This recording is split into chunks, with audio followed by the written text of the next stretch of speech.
Hi, it's Alex from Tutoring Heroes again, and today I'm going to be helping you with some literacy skills. Why don't we go see what we're doing today?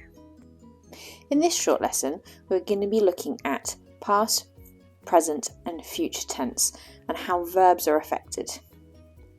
So my checklist says that verbs change depending on the tense used. Your past tense means that an event already happened, and your verbs will usually add an ed on the end. If you're writing in present tense, it means it is happening in that moment, and you'll usually add s or es unless your subject is plural where you don't add anything.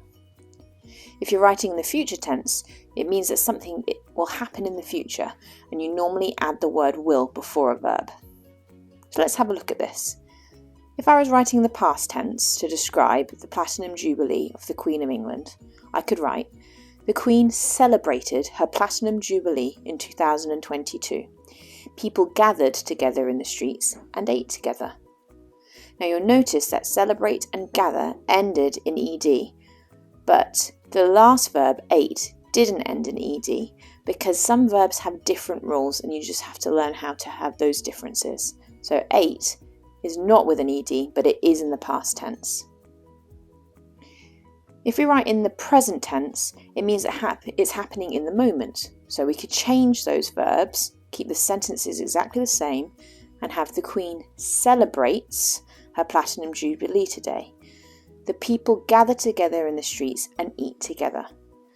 Now, because the Queen was one person, we added s on the end. There was already an e, so we didn't need to add an e. But because we have a plural with people, the verbs don't change and you just leave them as they are. And then the last tense, future tense, you often write the word will before the verb. So we'll keep the same sentences and try that.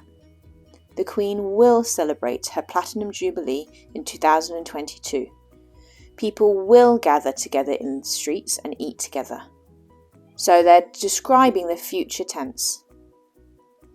So don't forget, when you're doing past, present and future tense, the verbs change depending on the tense used, and the rules don't always apply, but they do sometimes. Thanks for watching this video today, brought to you by Tutoring Heroes.